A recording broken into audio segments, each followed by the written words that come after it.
Assalamualaikum warahmatullahi wabarakatuh. Halo semuanya, sebelumnya perkenalkan nama saya Fadila Rahmayanti dari Institut Agama Islam Negeri Batu Sangkar dengan jurusan Tadris Matematika dari Fakultas Tarbiyah dan Ilmu Keguruan.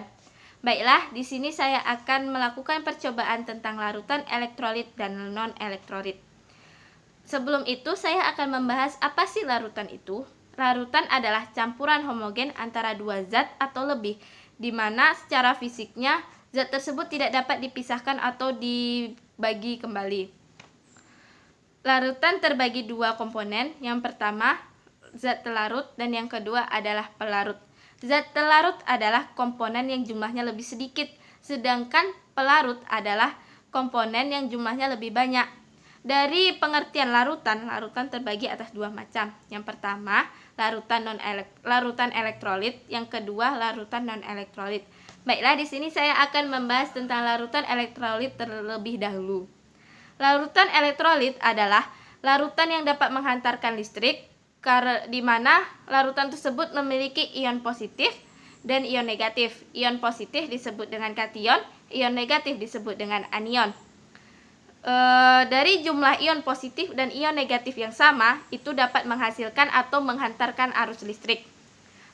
Larutan elektrolit terbagi atas dua macam. Yang pertama larutan elektrolit kuat dan yang kedua larutan elektrolit lemah.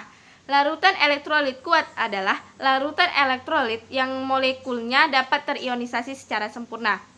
Ciri-ciri dari larutan elektrolit kuat adalah tetapan ionisasinya adalah alfa sama dengan 1. Yang kedua, jika diuji nyala lampunya terang dan terdapat banyak gelembung-gelembung gas. Yang ketiga, terionisasi secara sempurna. Yang keempat, yaitu merupakan penghantar arus listrik yang baik.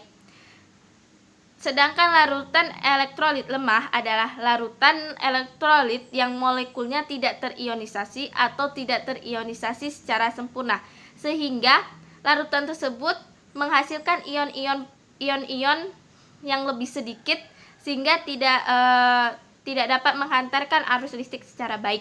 Ciri-ciri dari larutan elektrolit lemah, yang pertama, tetapan ionisasinya alfa besar dari 0, alfa kecil dari 1. Yang kedua, jika diuji nyala lampunya tidak nyala atau tidak terang dan hanya terdapat sedikit gelembung-gelembung gas. Yang ketiga, terionisasi secara sebagian atau tidak terionisasi. Yang keempat, yaitu merupakan penghantar listrik yang kurang baik. Contoh dari larutan elektrolit kuat yang pertama adalah garam, asam kuat, dan basa kuat. Garam itu contohnya adalah NaCl, ada NaCl, asam kuat contohnya HCl, basa kuat contohnya KOH. Sedangkan contoh dari larutan elektrolit lemah yaitu basa lemah dan asam lemah. Basa lemah contohnya yaitu NH4OH dan contoh dari asam lemah yaitu CH3COOH. Dan selanjutnya yaitu larutan non-elektrolit. Larutan non-elektrolit adalah larutan yang tidak dapat menghantarkan listrik, yang terdiri dari zat-zat yang terlarut dalam air tetapi tidak akan terurai kembali menjadi ion, di mana molekulnya tidak dapat menghantarkan arus listrik dan tidak bermuatan arus listrik. Ciri-ciri dari larutan non-elektrolit, yang pertama tidak terionisasi, yang kedua tidak dapat menghantarkan arus listrik, yang ketiga lampu tidak nyala. Jika diuji, lampu tidak nyala dan tidak terdapat gelembung-gelembung gas. Dari ciri-ciri tersebut banyak contoh di kehidupan sehari-hari, diantaranya gula, pupuk atau urea, dan amonia atau obat-obatan. Pada percobaan kali ini saya menggunakan 6 larutan, yaitu larutan Ajinomoto, garam, gula, jeruk manis, air soda, dan larutan cuka.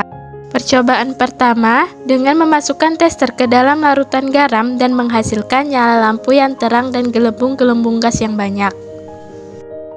Percobaan kedua, dengan memasukkan tester ke dalam larutan cuka menghasilkan gelembung-gelembung yang sedikit dan lampu yang tidak menyala.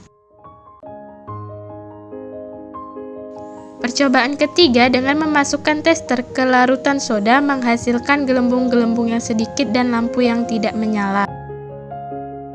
Percobaan selanjutnya dengan memasukkan tester ke dalam larutan Ajinomoto menghasilkan gelembung-gelembung yang sedikit dan lampu yang tidak menyala. Percobaan kelima dengan memasukkan tester ke dalam larutan air jeruk manis menghasilkan gelembung-gelembung yang sedikit dan lampu yang tidak menyala.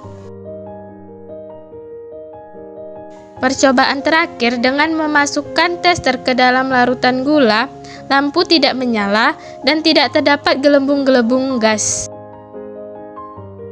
Dari percobaan tersebut dapat disimpulkan bahwa yang pertama, larutan garam merupakan larutan yang tergolong larutan elektrolit kuat, di mana lampu yang dihasilkan menyala dengan terang dan menghasilkan banyak gelembung-gelembung gas. Yang kedua, larutan cuka, larutan soda, larutan Ajinomoto, dan larutan jeruk manis merupakan larutan elektrolit lemah karena lampu yang dihasilkan tidak menyala dan hanya terdapat sedikit gelembung-gelembung gas. Yang ketiga yaitu larutan gula merupakan larutan yang tergolong larutan non-elektrolit karena lampu yang dihasilkan tidak menyala dan tidak terdapat gelembung-gelembung gas.